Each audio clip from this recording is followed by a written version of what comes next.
ये वाला जो है एक्स पोल, यहाँ पे नॉर्थ है और यहाँ पे क्या है साउथ। टोटल लेंथ लिखूंगा तो कितनी है 7। काम वाली जो है वो हमारे पास जो डाइपोल लेंथ है वो कितनी है 6 है। तो 0.5 का गैप यहाँ है और 0.5 का गैप कहाँ पे है, इस तरफ है। ठीक है, तो पोल्स जो है वो थोड़े से कहाँ है कंपैरेटिवली अंदर की तरफ। मतलब अगर ये मैग्नेट दिखाई जाए तो क्या यहाँ पे नॉर्थ पोल है, नहीं। तो कल जो है वो हमने कंपैरिजन कर लिया था कि इलेक्ट्रोस्टैटिक्स में चार्ज जो है वो मैग्नेटिज्म में जाके किस में रिप्लेस हो जाता है, पोल स्ट्रेंथ से। ठीक है, बहुत सारे रिप्लेसमेंट जो है वो ऐसे हमने पढ़े थे। वहां पे इलेक्ट्रिक फील्ड है, वहां पे मैग्नेटिक फील्ड हो जाएगा। इलेक्ट्रिक डाइपोल है, क्या हो जाता है, मैग्नेटिक डाइपोल। वो चीजें हम डिस्कस कर चुके हैं। अब और आगे वाली चीजें जो है वो हमने यहाँ पे पढ़नी है। क्या कुछ छोटी मोटी बातें हैं उन पे एक बार ध्यान से गौर कर रहे होंगे। जैसे कि अगर मैं एक मैग्नेटिक डाइपोल के बारे में बात करूं, इनको ध्यान से आपने समझना है कि ये जो है सर, ये हमारे पास क्या है, एक मैग्नेट मैंने मान लिया। और मैग्नेट अगर मैंने मान लिया तो सर ये इसका क्या है, नॉर्थ पोल है, और ये जो है सर ये उसका क्या है, साउथ पोल। बड़े ध्यान से समझेंगे, एक बार समझ लोगे काम खत्म हो जाएगा उसी में। ठीक है, कि ये जो है ये नॉर्थ पोल है और वो जो है वो क्या है, साउथ पोल है। इस तरीके से काम जो है वो आपने करना है कि ये नॉर्थ पोल, ये साउथ पोल, इसकी जो स्ट्रेंथ है सर वो क्या होती है, +m। इसकी जो स्ट्रेंथ है सर वो क्या है, -m। ये काम जो है ना वो हमने करना है। एक मैग्नेट आपके पास है, मैग्नेट में एक जो पोल है वो नॉर्थ पोल है, दूसरे वाला पोल जो है वो क्या है, साउथ पोल। ये जो है इसकी स्ट्रेंथ क्या है, +m, और उसकी जो स्ट्रेंथ है सर वो क्या है, -m। अब यहाँ पे कुछ बातें जो है वो मैंने आपको समझानी है। वो बातें जो है वो क्या कुछ है। सबसे पहले इसके साथ वाला जो एक्सिस है वो कौन सा है, लॉन्गिट्यूडनल एक्सिस है।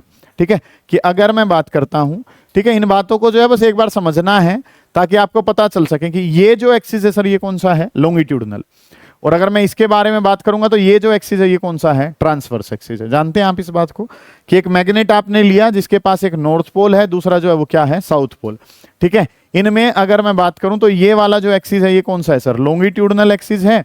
इसके बारे में अगर मैं बात करता हूं तो ये जो है सर ये नाम क्या है, ट्रांसवर्स एक्सिस। ये बातें हमें पता है, पता थी, हमने पढ़ ली और काम जो है वो खत्म कर दिया। इतनी सी बात जो है ना वो आपको पता होनी चाहिए कि अब जो काम करना है सर वो क्या, कि दो वर्ड हमारे पास हैं। एक है ज्योमेट्रिकल लेंथ।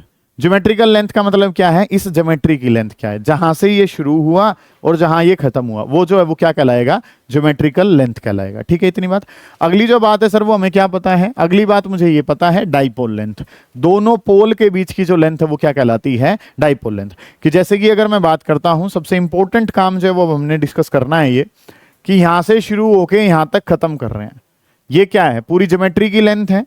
तो इसको जो कहा जाता है सर, इसको कहा जाता है ज्योमेट्रिकल लेंथ। ये जो वर्ड है वो क्या है, जितनी इसकी ज्योमेट्री है वो जो वर्ड है वो हमारे पास क्या कहलाया है, ज्योमेट्रिकल लेंथ जो है ना वो, ये वर्ड जो है ना वो हमारे पास है। ठीक है, कि यहां से स्टार्ट होके वहां खत्म हो रही है, तो ये जो लेंथ है ये क्या कहलाई है, ज्योमेट्रिकल लेंथ। ऐसे ही अगर मैं बात करता हूं, ये दोनों पोल के बीच का जो डिस्टेंस है, पोल के बीच की दूरी जो है सर वो क्या कहलाती है, डाइपोल लेंथ। ठीक है, ये बातें जो है ना वो हमें पता है। ठीक है, वर्ड क्या है, डाइपोल लेंथ। डाइपोल लेंथ क्या होगा, दोनों पोल के बीच की दूरी। ठीक है, अगली जो बात है सर वो हमें क्या पता है, ज्योमेट्रिकल लेंथ। ज्योमेट्रिकल लेंथ के बारे में अगर मैं बात करूं तो जितनी इसकी ज्योमेट्री है, जहां से ये स्टार्ट हुआ और जहां पे ये खत्म हुआ वो क्या कहलाएगी, ज्योमेट्रिकल लेंथ। एक वर्ड जो है वो मैग्नेट के लिए इंपॉर्टेंट है कि सर इसकी जो डाइपोल लेंथ होती है, dipole length of a magnet, एक मैग्नेट है और मैग्नेट की क्या, डाइपोल लेंथ। मैग्नेट की डाइपोल लेंथ बराबर होती है 6/7 ऑफ ज्योमेट्रिकल लेंथ। ठीक है, मैग्नेट की जो डाइपोल लेंथ है वो बराबर होती है, और मैग्नेट की डाइपोल लेंथ किसके बराबर है, डाइपोल लेंथ बराबर होती है 6/7 ऑफ ज्योमेट्रिकल लेंथ। क्या मतलब है सर इस बात का, हमने कंसीडर कर लिया।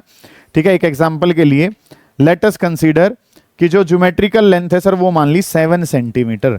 ज्योमेट्रिकल लेंथ को कितना मान लिया तुमने, 7 सेंटीमीटर। तो डाइपोल लेंथ जो है सर वो क्या है, डाइपोल लेंथ जो है सर वो किसके बराबर है, 6/7 ऑफ ज्योमेट्रिकल। ज्योमेट्रिकल वाली 7 से 7 गई तो आंसर कितना आ गया, 6। तो जो डाइपोल लेंथ है सर, डाइपोल लेंथ किसके बराबर आ गई, 6 सेंटीमीटर। ठीक है, कि अगर मैं इसको कितना मानूं, 7, तो ये वाला आंसर जो है वो कितना है, 6 का मतलब क्या है सर, ये 0.5 यहां से अंदर है और 0.5 वहां से अंदर है। इसका मतलब जो हमारे पोल्स होते हैं वो बिल्कुल यहाँ पे और यहाँ पे नहीं होते, वो स्लाइटली थोड़े से मैग्नेट के कहाँ होते हैं, अंदर होते हैं। ठीक है, तो इस बात से हमें क्या पता चल रहा है कि पोल्स आर, जो हमारे पोल हैं, काम जो वो क्या करना है, poles are slightly inside the magnet. Poles जो है वो कहाँ है, poles are slightly inside magnet, कि पोल जो हैं वो थोड़े से मैग्नेट के कहाँ होते हैं, अंदर की तरफ होते हैं। इस तरीके से काम जो है ना सर वो हमने मानना है। ठीक है, ध्यान से समझेंगे काम करना क्या कुछ है। ज्योमेट्रिकल लेंथ नाम में दम है, ज्योमेट्री की लेंथ क्या कहलाई, ज्योमेट्रिकल लेंथ। डाइपोल लेंथ, दोनों पोल के बीच की दूरी क्या कहलाएगी, डाइपोल लेंथ। दोनों पोल थे उनके बीच की दूरी डाइपोल लेंथ है, और जो हमारे पास ज्योमेट्री की लेंथ है वो क्या है, ज्योमेट्रिकल लेंथ। दोनों में एक रिलेशन है सर, और वो रिलेशन क्या है कि डाइपोल लेंथ बराबर होता है किसके, 6/7 ऑफ ज्योमेट्रिकल लेंथ के। तो अगर मैं ज्योमेट्रिकल वाली को 7 मानूं तो डाइपोल वाली कितनी आ रही है, 6। मतलब ज्योमेट्री बड़ी है और पोल के बीच का गैप क्या है, कम। ऐसे ही मान लो कि इसमें जो ये ब्लैक वाला पोर्शन है ये एक्स्ट्रा है, ये वाला जो है ये एक्स्ट्रा है। पोल यहाँ पे नॉर्थ है और यहाँ पे क्या है, साउथ। टोटल लेंथ लिखूंगा तो कितनी है, 7। काम वाली जो है वो हमारे पास जो डाइपोल लेंथ है वो कितनी है, 6 है। तो 0.5 का गैप यहाँ है और 0.5 का गैप कहाँ पे है, इस तरफ है। ठीक है, तो पोल्स जो है वो थोड़े से कहाँ है, कंपैरेटिवली अंदर की तरफ। मतलब कि अगर ये मैग्नेट दिखाया जाए तो क्या यहाँ पे नॉर्थ पोल है, नहीं, थोड़ा सा कहाँ है, अंदर। क्या यहाँ पे साउथ पोल है, नहीं, थोड़ा सा कहाँ है, कंपैरेटिवली अंदर है। इस बात को उतारो फिर आगे चलेंगे, करें जल्दी, शाबाश। नेक्स्ट जो काम है सर वो हमने क्या करना है, अब समझेंगे। इस पूरे चैप्टर में एक ही डेरिवेशन है और वो एक ही डेरिवेशन पूछी जाती है जिसके बारे में हम बात कर रहे हैं। ठीक है, बड़ा शानदार काम है, ध्यान से समझेंगे। 2 सवाल इसमें से कंपटीशन में पूछे गए हैं और एक बार जो है वो ये डेरिवेशन पूछी गई है। ध्यान से समझेंगे काम करना क्या है। आज आए हो ये वाला काम करने के लिए आए हैं, ध्यान से समझ रहे होंगे कि चीजें जो है वो आपके पास हैं क्या कुछ। ठीक है, वर्ड है सर हमारे पास atom as a magnetic dipole. सुने भाई ध्यान से, atom as a magnetic dipole. Atom जो है उसके पास मैग्नेटिक प्रॉपर्टीज हैं। ठीक है, कोई भी जो एटम है उसके पास कौन सी प्रॉपर्टीज है, magnetic properties. Atom as a magnetic dipole, ये डेरिवेशन जो है वो हमने करनी है। यस सर, कोई बात नहीं, यहां से काम शुरू करो आप। ठीक है, atom as a magnetic dipole. Atom जो है वो किसकी तरह काम करता है, मैग्नेट की तरह बिहेव करता है। कैसे करता है उस पर जानेंगे, गौर करेंगे। सर हम एटम के बारे में जो जानते हैं, पहले टॉपिक को समझने की कोशिश करते हैं। एटम के बारे में हमें क्या पता है कि एटम के अंदर क्या होते हैं, इलेक्ट्रॉन्स, जो कि क्या कर रहे हैं, लगातार रिवॉल्व कर रहे हैं। एटम के अंदर जो है सर वो इलेक्ट्रॉन्स हैं और इलेक्ट्रॉन जो है वो लगातार क्या कर रहे हैं, रिवॉल्व। और अगर इलेक्ट्रॉन रिवॉल्व कर रहे हैं तो रिवॉल्व करने का मतलब हमें क्या पता है कि इलेक्ट्रॉन किस में है, मोशन में। इलेक्ट्रॉन का मतलब किससे है बेटा, चार्ज से। और रिवॉल्व करने का मतलब किससे है, मोशन में। तो चार्ज जो है वो किस में है, मोशन में। और चार्ज जब भी मोशन में होता है तो वो क्या बनाता है, करंट बनाता है। चार्ज जब भी मोशन में होगा क्या बनाएगा, करंट।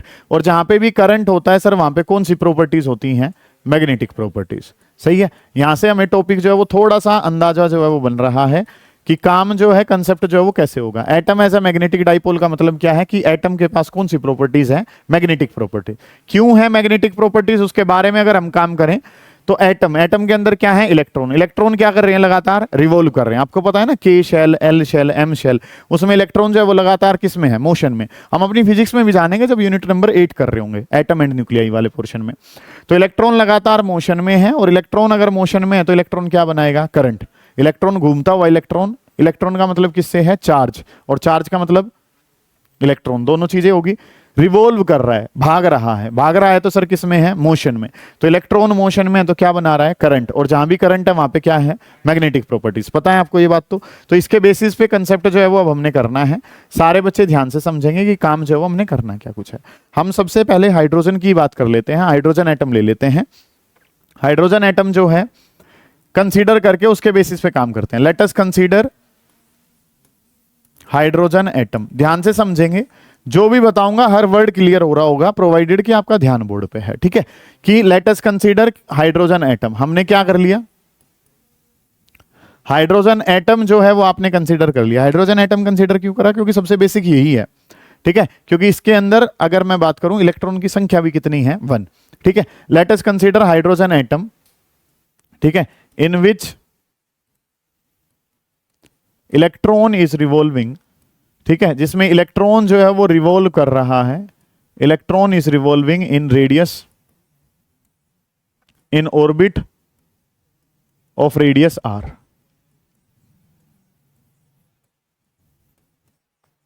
इस तरीके से काम जो है ना सर वो हमने कर लिया, कि हमने कंसीडर कर लिया। हमने क्या कंसीडर करा, हाइड्रोजन एटम को। और हाइड्रोजन एटम के अंदर इलेक्ट्रॉन जो है वो क्या कर रहा है, लगातार मोशन में है। कौन से मोशन में है, सर्कुलर पाथ वाले में। और सर्कुलर पाथ की रेडियस जो है सर वो कितनी मान ली, आर के बराबर है। ठीक है, कि रेडियस जो है सर वो किसके बराबर है, आर। अब ध्यान से समझें कि काम जो है वो हमने करना क्या कुछ है। ठीक है, जब मैंने आपको समझा दिया कि इलेक्ट्रॉन जो है वो क्या कर रहा है, रिवॉल्व। इलेक्ट्रॉन का मतलब किससे है, चार्ज से। रिवॉल्व का मतलब किससे है, मोशन से। और इलेक्ट्रॉन मोशन में है तो क्या बना रहा है, करंट। उसी करंट के बारे में हमने काम करना है। तो करंट एसोसिएटेड विद, हम लिख लेते हैं कि current associated with moving electron. ध्यान से समझे, current associated with moving electron. जो इलेक्ट्रॉन मूव कर रहा है उसके साथ क्या रहेगा, करंट रहेगा। इलेक्ट्रॉन मूव कर रहा है तो इसका मतलब इलेक्ट्रॉन किस में है, मोशन में। उसके साथ क्या रहेगा, करंट रहेगा। उस करंट के बारे में अगर मैं बात करूं तो करंट को किससे लिख लिया, आई से। और करंट का बिल्कुल बेसिक फॉर्मूला हमें क्या पता है कि सर इलेक्ट्रॉन जो है वो करंट बना रहा है। करंट को किससे लिखते हैं, आई से।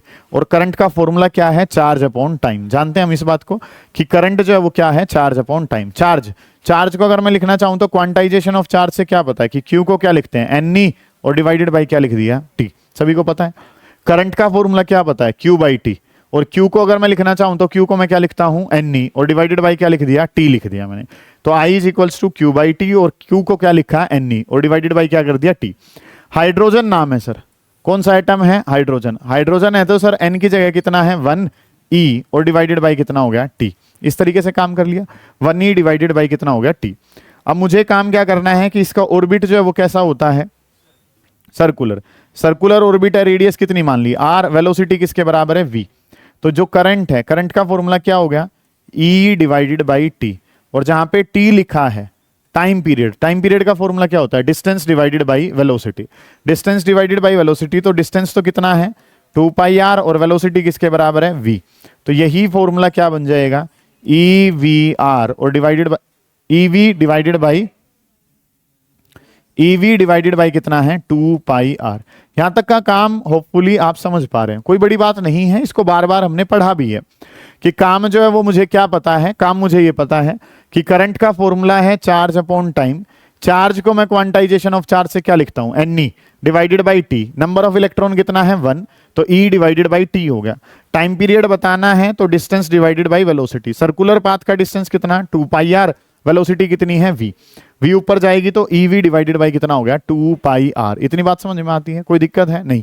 ये तो क्या पता चला, करंट। और जहां भी करंट है वहां पर कौन सी प्रॉपर्टीज है, मैग्नेटिक प्रॉपर्टीज। तो मैग्नेटिक प्रॉपर्टीज अगर मैं इसकी लिखना चाहूं तो कैसे लिखूंगा, मैग्नेटिक डाइपोल मूवमेंट। मैं क्या लिखना चाह रहा हूं यहां पे, magnetic dipole movement associated. Magnetic dipole movement, और मैं मैग्नेटिक डाइपोल मूवमेंट जो एसोसिएट कर रही है उसके बारे में अगर मैं बात करूं, समझे ध्यान से बेटा, आवाज नहीं करें। मैग्नेटिक डाइपोल मूवमेंट जो एसोसिएट कर रही है उसके बारे में अगर बात करनी है, मैग्नेटिक डाइपोल मूवमेंट एसोसिएटेड, इसके बारे में अगर मैं बात करूं तो मैंने इसको एम से लिखा। और एम का फॉर्मूला किसके बराबर है, एम का फॉर्मूला बराबर है एन आई ए के। ठीक है, बताया था ये फॉर्मूला, आई एन ए लिख लो, एन आई ए लिख लो, एन ए आई लिख लो। ठीक है, नंबर ऑफ एम्पियर टर्न्स जो है वो हमने पढ़ा है। कहाँ का पढ़ा है, बीना वाले में पढ़ा था। एक तो बीना में आई एन ए को क्या लिखा था, एम। ऐसे और कहां लिखा था पहले, एक्सियल वाली डेरिवेशन में, शाबाश। ठीक है, वहां पे भी यही करा था। एन नंबर ऑफ टर्न्स तो कितना ही है, 1। आई की जगह सर कितना है, ईवी डिवाइडेड बाई कितना, 2 पाई आर। और जो एरिया है, सर्कुलर पाथ का एरिया कितना है, पाई आर का स्क्वायर। एक पाई से एक पाई कट जाएगा, एक आर से एक आर कट जाएगा। आंसर कितना हो जाएगा, ई वी आर, और डिवाइडेड बाई कितना है, 2। ई वी आर और डिवाइडेड बाई, पाई से पाई कटेगा, ये 2 गलती से काट दिया है। यहां पे क्या हो जाएगा, ये 2 पाई आर है, तो पाई से पाई कट जाएगा और आर से आर। तो आंसर कितना बन गया, ईवीआर डिवाइडेड बाई कितना है, 2। ये काम जो है ना सर वो हमने कर लिया कि करंट जो एसोसिएटेड है, करंट का फॉर्मूला बताना है तो चार्ज अपॉन टाइम है। चार्ज को मैं क्या लिखता हूं, n e divided by t. Number of electron कितना है, 1, ई डिवाइडेड बाई कितना हो गया, टी हो गया। टाइम पीरियड बताना है तो distance divided by velocity, v ऊपर चला जाएगा तो ईवी डिवाइडेड बाई कितना, 2 pi r. Magnetic dipole movement बतानी है, फॉर्मूला क्या है, एन आई ए। एन की जगह नंबर ऑफ टर्न्स तो कितना है, 1। करंट कितना है, e v by 2 pi r. Circular path है तो एरिया क्या हो गया, पाई आर का स्क्वायर। पाई से पाई गया, आर से आर गया, कितना बन गया, ईवी आर डिवाइडेड बाई 2 हो गया। लगभग सा काम, इतने को उतारो फिर आगे चलेंगे, करें जल्दी, शाबाश। कोई भी बात ऐसी है नहीं समझ पा रहे हो तो उसको पूछें। फिर आगे बढ़ रहे होंगे। निपटाएं बेटा, शाबाश। चलिए हो गया बेटा, इतना काम कर लिया।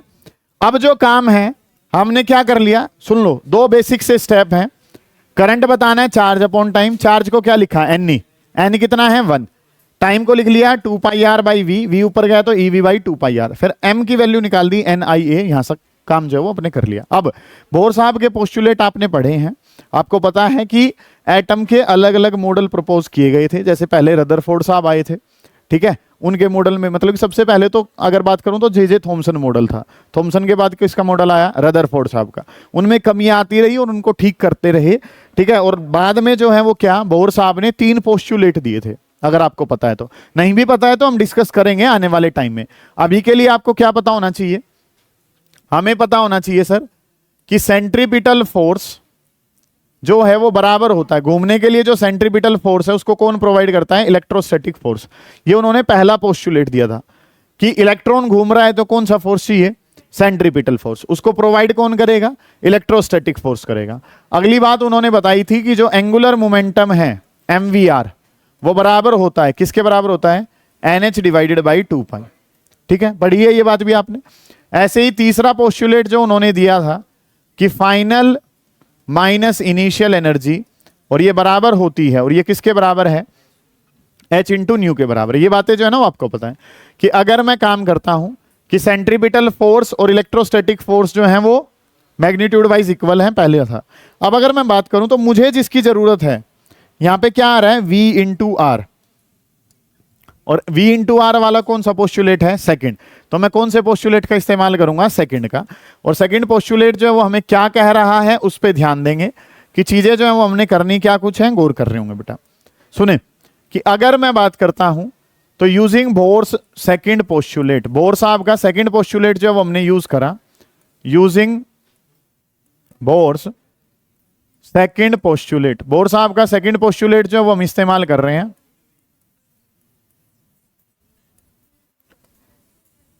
ठीक है, सेकंड पोस्टुलेट जो है उसका इस्तेमाल अगर आपने करना है तो हमें क्या पता है कि L एंगुलर मोमेंटम बराबर होता है mvr, और जो कि किसके बराबर है, nh डिवाइडेड बाई 2 पाई। ये फॉर्मूला जो है ना सर वो हमें पता है। ठीक है, केमिस्ट्री में आपने जाना है, नहीं भी जाना है तो 12th की फिजिक्स में जान लोगे एटम वाले चैप्टर में कि सर mvr बराबर है nh डिवाइडेड बाई कितना, 2 पाई। मुझे वैल्यू vr वाली कॉमन दिखाई दे रही है सर, तो मैंने vr अगर निकालना है तो vr बराबर है nh डिवाइडेड बाई कितना, 2 पाई m। जो ये मास मल्टीप्लाई में था इसको कहां ले जाऊंगा मैं, डिवाइड में। मुझे क्या पता है कि mvr बराबर है nh बाई 2 पाई के, m मल्टीप्लाई में है तो यहां पे जाके किसका हो जाएगा, डिवाइड का। तो vr की वैल्यू पता चलेगी कि v इंटू आर, और v इंटू आर जो है सर वो किसके बराबर है, v इंटू आर बराबर है nh divided by 2 pi m। ये वैल्यू पता चलेगी। और इस वाली इक्वेशन को, ये m की जो वैल्यू थी, इस इक्वेशन को मैं मान लेता हूं फर्स्ट, और इसको फर्स्ट इक्वेशन में मैं पुट कर देता हूं कि मैं क्या लिखने चला हूं यहां पे, put this value in, put in equation number 1। आप इसको इक्वेशन नंबर 1 में जो है वो पुट कर लेते हैं कि वीआर की जो वैल्यू है, वीआर की वैल्यू जो है सर वो मैंने कहां रख दी, इक्वेशन नंबर 1 में पुट कर दी। ठीक है, तो मेरे पास क्या था, मैग्नेटिक डाइपोल मोमेंट m था, और इसको मैंने क्या लिखा है, ई वी आर, और डिवाइडेड बाई कितना है, 2, कि m की जो वैल्यू है वो किसके बराबर है, e v r divided by 2 है। तो e बाई 2 को मैंने अलग कर लिया। वीआर की जो वैल्यू है, वीआर की वैल्यू कितनी है सर, वीआर की वैल्यू है nh डिवाइडेड बाई कितना, 2 पाई m। ये काम मैंने कर लिया। ठीक है, कि ये कितना था, nh divided by 2 pi m, वो वीआर की जगह रख दिया। e बाई 2 वाला पोर्शन जो है वो क्या है, अलग है। मैंने इसमें से n को कॉमन लिया, और n को कॉमन लिया तो सर मेरे पास क्या बन जाएगा, ये eh, और 2 2 जा कितना हो जाएगा 4, और इंटू में कितना पाई, और इंटू में कितना हो गया m। तो EH डिवाइडेड बाई कितना हो जाएगा, 4 पाई m। n बाहर कर लिया, EH डिवाइडेड बाई कितना हो गया, 4 पाई m हो गया। अब ये n तो n है ही, ये जो सारा मैटर है इसको अगर आप देखें तो E इलेक्ट्रॉन का चार्ज फिक्स है, H प्लैंक्स कांस्टेंट भी क्या है, फिक्स, 4 भी फिक्स है, पाई भी फिक्स है, और m भी क्या है, फिक्स है। ये सारा डाटा जो है सर वो क्या है, कांस्टेंट है। और ये सारा डाटा अगर कांस्टेंट है तो इसको एक कांस्टेंट नाम ले लेते हैं, और इसको नाम देते हैं म्यू बी। क्या नाम दिया जाता है, म्यू बी। और ये म्यू बी जो है सर वो कहलाता है बोर्स मैग्नेटोन। क्या कहलाता है, ठीक है, ये जो वैल्यू है वो क्या कहलाती है, बोर्स मैग्नेटोन। ध्यान से समझेंगे, इस बोर्स मैग्नेटोन की वैल्यू पूछी गई है एक बार, 9.27 10 की पावर माइनस का 24 यूनिट। ये किसके बराबर है? मैग्नेटिक डाइपोल मूवमेंट के। एन तो एक नंबर है, तो जो यूनिट एम की वही किसकी? म्यू बी की। और एम की यूनिट क्या बता रखी है आपको? एम्पियर मीटर स्क्वायर बता रखी है, ठीक है। ये जो एक कांस्टेंट है और ये कांस्टेंट जो है वो क्या है? Mu B. और म्यू बी की वैल्यू कितनी है? EH divided by 4 pi m. एक बार सवाल क्या पूछा गया कि अगर मास ऑफ इलेक्ट्रॉन बढ़ जाता है तो बोर्स मैग्नेटोन जो है वो क्या कर जाएगा? डिक्रीज कर जाएगा। बोर्स मैग्नेटोन जो है उस टाइम पे क्या कर जाएगा? डिक्रीज। एक बार बोर्ड पे ध्यान देंगे, सारे बच्चे गौर करेंगे, फिर आगे बढ़ रहे होंगे। समझे ध्यान से कि काम जो है वो करना क्या कुछ है कि atom as a magnetic dipole हमने कंसीडर कर लिया कि हमारे पास हाइड्रोजन एटम है जिसमें इलेक्ट्रॉन जो है वो ऑर्बिट आर में रिवॉल्व कर रहा है। ये बात जो है ना वो मैंने जानी। अब काम जो है वो हमने क्या करना है कि इसके साथ करंट बताना है। करंट का फॉर्मूला क्या है? Charge upon time. चार्ज को क्वांटाइजेशन से क्या पढ़ा है? NE डिवाइडेड बाई कितना? T। एक इलेक्ट्रॉन है तो 1 लिखा, E और डिवाइडेड बाई कितना हो गया? T। Time period, circular path का टाइम पीरियड क्या होता है? 2 pi r by v. V ऊपर तो EV डिवाइडेड बाई कितना? 2 पाई आर। ये काम कर लिया। मैग्नेटिक डाइपोल मूवमेंट बतानी है NIA। N की जगह 1 है, I की जगह EV by 2 pi r. Area कितना? पाई आर का स्क्वायर। जो कटता है काट दिया, वो क्या बन गया? EVR divided by 2। इतना काम सही है। अब ये VR वाला पोर्शन कहां से निकाल लिया? बोर्स सेकंड पोस्टुलेट से, जिसने क्या बताया कि MVR बराबर है NH बाई 2 पाई। तो VR चाहिए तो M कहां भेज दिया? डिवाइड में। ये VR वाली वैल्यू कहां रख दी? NH divided by 2 pi M। 2 2 जा 4, N बार खींचा तो EH बाई 4 पाई M। ये EH बाई 4 पाई M सब कुछ कांस्टेंट है, जिसको क्या कहते हैं? Bourse magneton. वैल्यू क्या है? यूनिट क्या है? मास पे कैसे डिपेंडेंट है? ये बातें आपसे पूछी जाती हैं। उतार लीजिए, इस काम को खत्म करते हैं, फिर करें जल्दी। अब जो ये काम हमने जो करा है वो करा है बोर्ड ओरिएंटेड। अब जो बता रहा हूं लास्ट के जो भी टाइम बचा हुआ है उसमें हम काम करेंगे थोड़ा सा कंपटीशन ओरिएंटेड, ठीक है। आज वाला जो ये काम है इसको हम कल जो है वो यूज कर रहे होंगे, इस वजह से आज उसका बेसिक जो है वो जान लेते हैं। एक वर्ड है सर हमारे पास, और वो वर्ड है रिलेटिव परमिएबिलिटी। गौर कर रहे होंगे सारे बच्चे ध्यान से। अब कुछ बातें जो हैं वो मैं लगातार समझा रहा हूं आपको। आप कोशिश करें कि आपका ध्यान बोर्ड पे हो। ज्यादा डिटेल में नहीं जाएंगे, कारण क्या है कि बोर्ड का हिस्सा नहीं है। पढ़ा क्यों रहा हूं? क्योंकि कंपटीशन में पूछा जाता है। समझ आ गई है बात? ध्यान से समझें, इकट्ठा उतारेंगे, मैं इकट्ठा समझा रहा हूं। सुने ध्यान से कि वर्ड जो है सर वो हमने क्या पढ़ना है? एक वर्ड पढ़ना है, that is your relative permeability.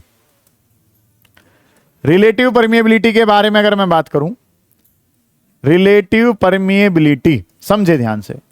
अब परमिएबिलिटी वर्ड है तो किससे लिखा गया? म्यू से। परमिएबिलिटी है तो किससे लिखा जाएगा? म्यू से। और क्योंकि रिलेटिव परमिएबिलिटी है तो किससे लिख दिया? आर से। तो वर्ड जो है सर वो हमारे पास क्या बन गया? Relative permeability. किससे लिखा गया? म्यू आर से। म्यू का मतलब परमिएबिलिटी और आर का मतलब क्या है? रिलेटिव। अब रिलेटिव का मतलब क्या होता है सर? दूसरे के रिस्पेक्ट में, ठीक है। रिलेटिव का मतलब क्या है कि जब भी हम एक वर्ड यूज करते हैं रिलेटिव, तो दूसरे के रिस्पेक्ट में चर्चा जो है वो हो रही होती है। तो मैंने 3 टाइप के मटेरियल जो है वो बनाए। ये जो है ये पहला है, ये जो है सर ये दूसरा है, और ये जो है सर ये तीसरा है। ये 3 मटेरियल मैंने लिए और मैंने क्या बनाया? इनमें से मैग्नेटिक फील्ड को जो है ना वो बनाने की कोशिश करी। आप ध्यान से समझें, ये पहला मटेरियल है। इस वाले के बारे में अगर मैं बात करता हूं तो ये जो है सर ये हमारे पास दूसरे नंबर का है। ये जो है सर ये जो मैं डिस्कस कर रहा हूं ये हमारे पास तीसरा है। यहीं से ही जो है ना वो सारी चीजें जो है वो हम समझ जाएंगे इन डायग्राम के माध्यम से ही, ठीक है। अब हमने और भी फील्ड लाइंस बनानी है, तो मान लो एक फील्ड लाइन ये बना ली इस तरीके से, ठीक है। ये काम जो है सर वो हमने डिस्कस करा। इसमें जो फील्ड लाइंस है वो हमने ऐसे बना ली बेटा, ठीक है, या ऐसे और बना लेते हैं। इस तरीके से मटेरियल जो है ना वो हमने स्पेसिफाई किया। अब अगर हम बात करें तो चारों में अगर हम डिस्कस करें तो नंबर ऑफ फील्ड लाइंस कितनी है? 5। इसमें से मटेरियल में से कितनी जा रही है? 1। और एयर में से कितनी जा रही है? 4। या मटेरियल में कितनी जा रही है? 3। एयर में कितनी जा रही है? 2। और उसमें सारी की सारी कहां से जा रही है? मटेरियल के अंदर से जा रही है। समझ पा रहे हो आप बात को? अब आपने करना क्या है, इसी तरीके से काम जो है ना वो समझना है कि वर्ड जो है सर वो हमारे पास क्या है कि फील्ड लाइंस की चॉइस है, वो मटेरियल के अंदर से जाना चाह रही है या कहां से जाना चाह रही है? एयर में। तो यहां पे वो चॉइस किसकी ले रही है? एयर की। ज्यादातर फील्ड लाइंस कहां से जा रही हैं? एयर से। इसमें कुछ एयर से जा रही हैं, ज्यादातर कहां से जा रही हैं? मीडियम से। और इसमें सारी की सारी कहां से जा रही हैं? मीडियम से। रिलेटिव का मतलब क्या है? रिलेटिव का मतलब है कि 2 चीजों में कंपैरिजन है, एक मीडियम है और एक क्या है? एयर। फील्ड लाइंस मीडियम में से जाएंगी या कहां से जाएंगी? एयर में से। इन्हीं का ही रेशियो क्या कहलाता है? रिलेटिव परमिएबिलिटी कहलाता है, ठीक है। तो हमारी जो फील्ड लाइंस हैं वो मीडियम में से जाना पसंद करती हैं या एयर में से जाना पसंद करती हैं? फील्ड लाइंस की संख्या किसकी? मीडियम की, डिवाइडेड बाय फील्ड लाइंस की संख्या किसकी? एयर की। नोट का मतलब क्या होता है? एयर। एम का मतलब क्या है? मीडियम। ये जो वर्ड है वो क्या कहलाएगा? Relative permeability. तो यहां से मीडियम में से कितनी जा रही है? 1। एयर में से कितनी जा रही है? 4। ये मतलब नहीं है। 1/4 का मतलब क्या है कि सर इसकी रिलेटिव परमिएबिलिटी लेस देन क्या है? कितनी भी छोटी हो 1 से क्या रहेगी? आंसर कम रहेगा। इसमें मीडियम में से कितनी जा रही है? 3। एयर में से कितनी जा रही है? 2। तो इसका क्या हो जाएगा? Greater than 1। और इसमें तो सारी की सारी मीडियम में से जा रही है, तो sir relative permeability highly greater than क्या है? 1 है। समझ आइए ये बात आपको। और रिलेटिव परमिएबिलिटी को अगर इस तरीके से अगर दिखाई समझाएंगे तो परमिएबिलिटी किसकी? मीडियम की, डिवाइडेड बाय परमिएबिलिटी किसकी? एयर की। ये जो काम है सर वो क्या कहलाएगा? रिलेटिव परमिएबिलिटी कहलाएगा। मीडियम का किससे रेशियो कर दो? एयर से। ऊपर क्या लिखा है? म्यू। नीचे भी क्या लिखा है? म्यू। दोनों क्या है? सेम। तो इसकी कोई यूनिट नहीं होगी। No unit. इसकी कोई यूनिट नहीं है सर, ना ही क्या रहेगा कोई डायमेंशनल फॉर्मूला। इन्हीं मटेरियल के बारे में कल हम जानने की कोशिश करेंगे। जो ये पहला वाला मटेरियल है इसको नाम देते हैं डायामैग्नेटिक सब्सटेंस। क्या नाम देते हैं? डायामैग्नेटिक सब्सटेंसेस में से फील्ड लाइंस क्रॉस करना पसंद नहीं करती हैं, उसकी बजाय वो कहां से जाना पसंद करती हैं? एयर से। ये जो है ये हमारे पास कहलाते हैं पैरामैग्नेटिक सब्सटेंस। क्या कहलाते हैं? पैरामैग्नेटिक सब्सटेंस में से कुछ फील्ड लाइंस एयर में से जाएंगी, कुछ कहां से जाएंगी? मीडियम से। लेकिन मीडियम से जाने वालों की संख्या क्या होगी? ज्यादा। और अगर सारी की सारी किससे निकल जाएं?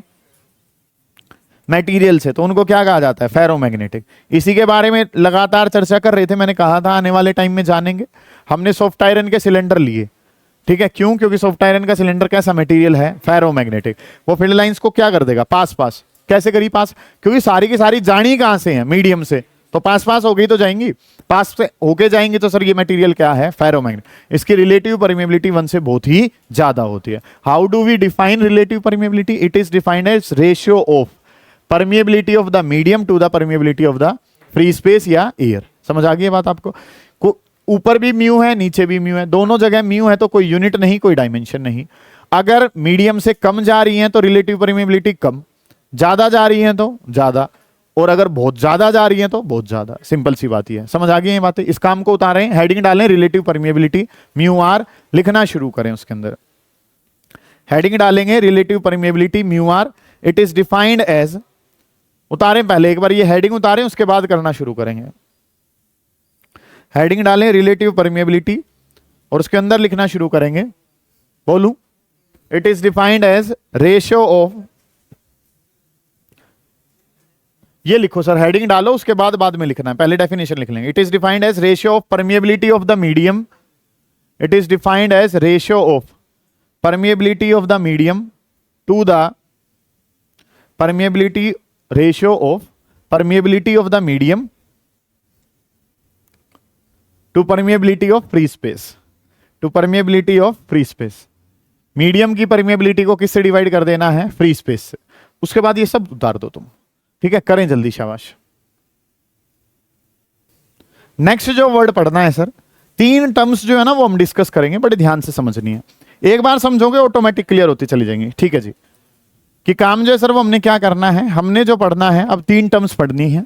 कोई भी जो काम है उसी से रिलेटेड, मान लो हम अपनी क्लासरूम से ही रिलेट करें चीजों को, तो कंसेप्ट जो है वो सर क्या कुछ होगा, उतार चुके ये सब, ठीक है जी। 3 बातें जो है सर वो रिलेट करती हैं। बात नंबर 1, टीचर कितना अच्छा पढ़ाता है। बात नंबर 2, बच्चे कितनी आसानी से समझ पाते हैं। बात नंबर 3, जब टीचर ने पढ़ाया, बच्चों ने पढ़ा, तो रिजल्ट क्या आया। 3 ही बातें हैं सर, ठीक है। वही तीनों बातें जो है सर वो हम यहाँ पे किसके लिए लेकर आएंगे? मैग्नेटिक इंडक्शन के लिए, ठीक है। ये कोई भी सब्सटेंस है, इसके अंदर अभी मैग्नेटिक प्रॉपर्टीज नहीं है, इसके अंदर मैग्नेटिक प्रॉपर्टीज को लाना है, ठीक है। तो इसको कहां रखेंगे? मैग्नेटिक फील्ड में रखेंगे, ठीक है। मैग्नेटिक फील्ड में रखा तो वो मैग्नेटिक फील्ड कितना ताकतवर है किसको मैग्नेटाइज कर दे, ये कितनी आसानी से मैग्नेटाइज हो सकता है। और बात नंबर 3 क्या, जब उसको मैग्नेटिक फील्ड में रखा तो कितना मैग्नेटाइज हो गया। सही है। या अगली अगर मैं बात करता हूं, मान लो कोई सब्सटेंस हमने गर्म करना है या आग लगानी है उसमें, ठीक है। तो सबसे पहली बात तो आप आग किस नेचर की लेके चल रहे हो, वो कितनी स्ट्रॉन्ग है। माचिस की तिल्ली ले रहे हो, मोमबत्ती ले रहे हो, गैस ले रहे हो, फर्नेंस ले रहे हो, सबकी अलग अलग क्या है? स्ट्रेंथ है। अगली बात, जिस चीज को गर्म करना चाह रहे हैं या आग लगाना चाह रहे हैं वो कितनी आसानी से आग पकड़ लेगा। जैसे कि कागज है, बिल्कुल बेसिक सा काम है, लोहे को आग लगानी है तो क्या लगेगा, बहुत ज्यादा हीट की आवश्यकता होगी। और जब आपने दोनों का कांटेक्ट रखा तो क्या रिजल्ट जो है वो रहा है, आपका रिजल्ट भी पता चलेगा अभी आपको, ठीक है, कि आप कहां स्टैंड कर रहे हो, ठीक है। वो टेक्नोलॉजी की टर्म्स में जो है ना वो हम डिस्कस करेंगे। तो 3 बातें जो है सर वो हमारे पास हैं। एक वर्ड जो है, बड़े ध्यान से इनको समझ लो, ठीक है, समझना ही जरूरी है, बोर्ड में नहीं पूछा जाएगा कि ये क्या है। 3 बातें मैं लिख रहा हूं। पहली बात है सर मैग्नेटिक फील्ड इंटेंसिटी या magnetizing field intensity. Magnetizing field intensity बड़ी बेसिक सी चीजें हैं। मैग्नेटाइजिंग फील्ड इंटेंसिटी का मतलब समझ रहे हो, जिस फील्ड को क्या करना है, मैग्नेटाइज करना है, उसकी क्या इंटेंसिटी है। अगली जो वर्ड है सर वो हमारे पास है इंटेंसिटी ऑफ मैग्नेटाइजेशन। ध्यान से समझते हुए चलेंगे, आप कितनी आसानी से मैग्नेटाइज हो जाओगे, इंटेंसिटी ऑफ मैग्नेटाइजेशन। और इनका रिजल्ट जो है सर वो कहलाता है मैग्नेटिक ससेप्टिबिलिटी। समझे ध्यान से,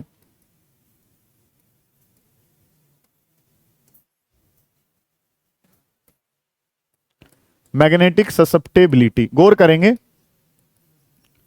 कि चीजें जो है सर वो आपने करनी क्या कुछ है, ठीक है। इन टर्म्स पे थोड़ा सा ध्यान देना है। बात नंबर 1 जो पहला है वो मेरे से रिलेटेड है, मैं कितने अच्छे से समझा सकता हूं। अलग अलग टीचर के समझाने की क्वालिटी अलग अलग है। बात नंबर 2 तुमसे रिलेटेड है, तुम कितनी आसानी से टॉपिक को समझ सकता है। अलग अलग बच्चे का लेवल जो है वो क्या है, अलग अलग है। दोनों का कॉम्बिनेशन बना तो रिजल्ट क्या है, वो चीजें जो है ना सर वो हमने डिस्कस करनी है, ठीक है। अब अगर मैं बात करूं तो तरीका भी बड़ा आसान सा है। इंटेंसिटी ऑफ मैग्नेटाइजेशन आई तुम पढ़ रहे हो, तो तुमसे रिलेटेड जो वर्ड है वो क्या है, आई। आई का मतलब क्या होता है, खुद से रिलेटेड, ठीक है। मेरे से रिलेटेड ही, तो वो वर्ड जो है वो क्या हो जाएगा, एच हो जाएगा, ठीक है। और अगर मैं बात करता हूं तो मैग्नेटिक ससेप्टिबिलिटी को लिखते हैं काई एम से। काई जो है वो स्पेलिंग ये है CHI।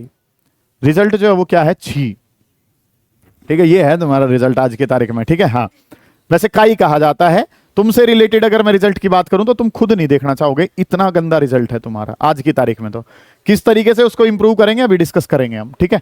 तो काम जो है सर वो क्या करना है, मैग्नेटिक ससेप्टिबिलिटी काई एम जो है वो वर्ड यूज करा गया। आपसे रिलेटेड आप कितनी आसानी से चीजों को समझ सकते हैं, कोई सब्सटेंस कितनी आसानी से मैग्नेटाइज हो सकता है, आई से रिलेटेड है। दूसरे वाले बंदे को क्या कहा जाता है, ही कहा जाता है, तो वो क्या हो गया, एच, मेरे से रिलेटेड, मैं कितना मैग्नेटाइज कर सकता हूं। दोनों का रिजल्ट जो है वो क्या है, काई एम है। अब समझेंगे ध्यान से, लास्ट वर्ड बता रहा हूं, गौर करें कि हमने मैग्नेटिक फील्ड का फॉर्मूला पढ़ा। बताओ क्या पढ़ा, सोलेनोइड के लिए मैग्नेटिक फील्ड का फॉर्मूला क्या है, म्यू नॉट एन आई। तो जो ये एन आई है ना, बस इतना ही था, म्यू नॉट एन आई पढ़ाया मैंने तो, बस म्यू नॉट एन आई जो है ना ये सोलेनोइड के लिए फॉर्मूला है। आराम से, ये जो एन आई है ये एच के बराबर होता है sir. Number of ampere turns जो है वो है म्यू नॉट और इंटू में कितना हो गया, एच।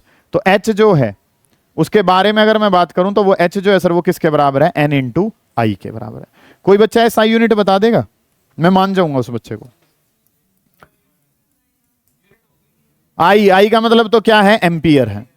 स्मॉल एन की यूनिट बताओ, पर मीटर होती है। स्मॉल एन की यूनिट क्या होती है, पर मीटर। कैसे बताएंगे शौर्य कि पर मीटर होती है। जो स्मॉल एन था वो क्या लिखा था, capital N divided by L लिखा था। इसकी तो यूनिट है नहीं, डिवाइड में क्या है, लेंथ। लेंथ की यूनिट क्या होती है, मीटर, तो मीटर इनवर्स होगी। समझ आ गई ये बात, ठीक है जी सर। तो चलो यहां से कर लेंगे इस काम को, तो ये डन हो गया इतना काम। तो मतलब कि इसको अगर मैं लिखना चाहूं तो मैं कैसे लिख सकता हूं, मैग्नेटिक फील्ड की स्ट्रेंथ। मैग्नेटिक फील्ड की स्ट्रेंथ जो है सर वो क्या कहलाती है, मैग्नेटाइजिंग फील्ड इंटेंसिटी कहलाती है, ठीक है। इतनी बातें जो है वो इसके बारे में जान ली। जान ली बहुत अच्छी बात है। आपको क्या पता चल रहा है कि जितना ज्यादा करंट होगा उतनी ज्यादा वैल्यू किसकी होगी, एच की, वो तो पता ही है हमें। चलो जी, अगला जो काम है इंटेंसिटी ऑफ मैग्नेटाइजेशन जो है सर उसको अगर मैं लिखना चाहूं तो ये हमारे पास एक बार मैग्नेट है जिसमें ये जो है ये प्लस एम है और ये वाला जो है वो क्या है, माइनस एम। इन दोनों के बीच की दूरी क्या कहलाती है, 2a। अगर आपको आई को डिफाइन करना है तो ये डिफाइन करा जाता है मैग्नेटिक डाइपोल मूवमेंट और डिवाइडेड बाय वॉल्यूम, ठीक है। क्या बता रहा हूं सुन लो ध्यान से। कैपिटल एम का क्या मतलब है, magnetic dipole movement divided by volume, ठीक है। जब तक सबका नहीं होगा छुट्टी नहीं होगी, ना उतारो, समझो चीजों को, गौर करो। एम डिवाइडेड बाई क्या हो गया, वॉल्यूम। मैग्नेटिक डाइपोल मूवमेंट का कल फॉर्मूला बताया था, पोल स्ट्रेंथ और मल्टीप्लाई बाई कितना, डाइपोल लेंथ। वॉल्यूम को क्या लिखते हैं, एरिया इंटू लेंथ लिखते हैं। लेंथ कितनी है, 2a, 2a से 2a गया। एक फॉर्मूला तो क्या है, magnetic dipole movement divided by क्या है, वॉल्यूम। ये क्या होता है, small m, pole strength divided by क्या है, एरिया। यूनिट पे आ जाओ इसकी भी। कैपिटल एम की यूनिट अभी भी बताइए कितनी है, एम्पियर मीटर स्क्वायर। वॉल्यूम की क्या है, मीटर क्यूब। मीटर स्क्वायर से मीटर पे कट जाएगा तो आंसर क्या रह जाएगा, एम्पियर पर मीटर। दोनों की यूनिट क्या है, सेम। अब जो वर्ड है वो क्या है, ससेप्टेबिलिटी। ससेप्टेबिलिटी को अगर मैं लिखता हूं तो ससेप्टेबिलिटी का फॉर्मूला जो है वो क्या होगा sir, it is defined as ratio of I divided by H. देखो गौर करो कि जितनी ज्यादा तुम्हारी काबिलियत है उतना ज्यादा बढ़िया क्या रहेगा, रिजल्ट रहेगा। सिंपल सी बात ये है, ठीक है। रिजल्ट आज की तारीख में जो है वो काई एम है, आई डिवाइडेड बाई एच। तुम्हारा पार्ट अगर बढ़िया है तो रिजल्ट भी क्या रहेगा, बढ़िया रहेगा। अगर इसमें हम डील करेंगे तो सर इसकी यूनिट क्या है, एम्पियर पर मीटर, और एच की यूनिट जो है सर वो भी क्या है, दोनों आपस में क्या हो जाएंगे, कैंसिल। एक सबसे इंपॉर्टेंट बात जिसके लिए आए हो वो क्या, कि जो रिलेटिव परमिएबिलिटी पढ़ाई है वो बराबर होती है 1 प्लस काई एम के। वो किसके बराबर होती है, 1 प्लस काई एम। ये फॉर्मूले जो है ना वो उतारते हैं, इनको उतरते उतरते से आपने समझ लेना है बस, ठीक है। पेपर में नहीं आएंगे, कल वाले काम में यूज करेंगे, इस वजह से बताया है, ठीक है। उतार लीजिए, कोई दिक्कत आ रही है पूछ लेंगे।